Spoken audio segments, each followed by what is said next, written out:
Assalamualaikum warahmatullahi wabarakatuh. Alhamdulillahirrabbilalamin. Segala puji bagi Allah Subhanahu wa Ta'ala, Tuhan semesta alam. Salawat serta salam semoga senantiasa tercurah kepada junjungan kita Nabi Muhammad SAW, keluarga, sahabat, dan kita semua sebagai umatnya hingga akhir zaman. Perkenalkan, nama saya Dwi Citra Lestari. Pada kesempatan kali ini, saya akan menyampaikan sebuah kultum singkat dengan tema bersyukur dalam kehidupan sehari-hari. Kultum ini saya buat untuk memenuhi tugas mata kuliah pendidikan agama Islam.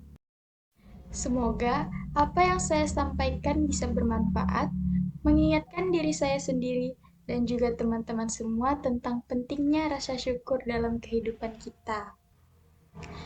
Teman-teman yang dirahmati Allah, setiap hari sebenarnya kita dikelilingi oleh begitu banyak nikmat dari Allah.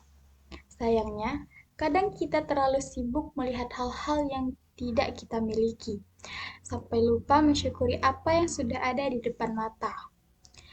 Kita sering mengeluh karena hal-hal kecil, seperti banyak tugas, uang pas-pasan, sinyal lemot, atau mungkin nilai yang belum sesuai dengan harapan. Padahal, kalau kita mau jujur, masih banyak hal yang harusnya membuat kita berkata Alhamdulillah. Coba kita bayangkan, ada orang yang pagi ini berjuang di rumah sakit hanya untuk bisa bernafas dengan normal, sementara kita bisa bernafas tanpa alat bantu. Ada juga orang yang harus berjalan jauh mencari air bersih, sementara kita dengan mudah membuka keran dan air pun mengalir. Begitulah nikmat Allah. Sering terasa biasa sampai akhirnya hilang. Allah Subhanahu wa Ta'ala berfirman dalam surah Ibrahim ayat ke-7 yang berbunyi, "Sesungguhnya jika kamu bersyukur, niscaya akan menambah nikmat kepadamu. Tetapi jika kamu kufur, maka sesungguhnya azabku sangat pedih." Ayat ini menjelaskan bahwa bukan hanya ucapan Alhamdulillah, tapi juga hati yang menerima dan perbuatan yang mencerminkan rasa terima kasih kepada Allah. Jika kita bersyukur, Allah janji akan menambah nikmat itu. Tapi kalau kita kufur, maka nikmat bisa dicabut kapan saja. Rasulullah Shallallahu Alaihi Wasallam juga bersabda, "Lihatlah orang yang berada di bawahmu, dan janganlah melihat orang yang berada di atasmu. Karena hal itu lebih pantas agar kamu tidak meremehkan nikmat Allah."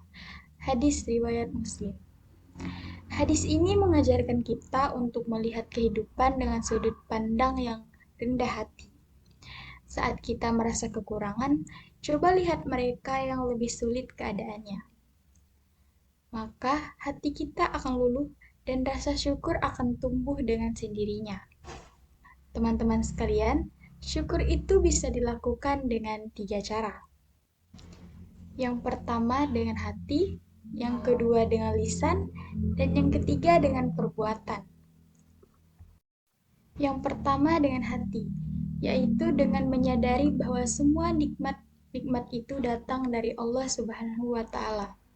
Yang kedua, yaitu dengan lisan, dengan memperbanyak mengucapkan Alhamdulillah. Yang ketiga dengan perbuatan, yaitu menggunakan nikmat itu untuk hal yang baik. Contohnya, kalau kita diberi waktu luang, gunakan untuk hal yang bermanfaat, bukan untuk hal sia-sia. Bisa juga dengan kalau kita diberi kesehatan, manfaatkan untuk beribadah dan membantu sesama. Bisa juga kalau diberi ilmu, bagikan agar bisa menjadi pahala jariah. Coba kita perhatikan contoh kecil ini. Ada 2 orang mahasiswa, yang satu sering mengeluh karena tugas, sementara yang satu selalu berkata Alhamdulillah masih bisa belajar. Padahal tugasnya sama banyak, tapi yang bersyukur hatinya lebih tenang dan semangatnya lebih besar. Itulah kekuatan dari rasa syukur. bukan membuat hidup tanpa masalah, tapi membuat hati kuat menghadapi masalah dengan lapang. Teman-teman, ketika kita belajar bersyukur atas hal-hal kecil, Allah akan memudahkan kita untuk menerima hal-hal besar. Dan ketika kita tidak pernah bersyukur, seberapapun banyaknya nikmat akan terasa kurang. Jadi, bahagia bukan soal memiliki segalanya, tetapi tentang mampu menghargai apa yang sudah ada. Teman-teman yang dirahmati Allah, mulai hari ini, mari kita lebih melatih diri untuk lebih belajar bersyukur. Saat bangun pagi, ucapkan Alhamdulillah. Saat makan, jangan lupa berdoa dan berterima kasih kepada Allah. Dan saat menghadapi kesulitan, yakinlah bahwa selalu ada hikmah di baliknya. Ingatlah, rasa syukur bukan hanya bentuk ibadah, tapi juga kunci kebahagiaan. Semoga kita semua menjadi hamba-hamba Allah yang selalu bersyukur dan selalu ingat nikmatnya. Dan semoga Allah menambah keberkahan dalam setiap langkah hidup kita. Amin ya Rabbal 'Alamin. Sekian video dari saya. Wassalamualaikum warahmatullahi wabarakatuh.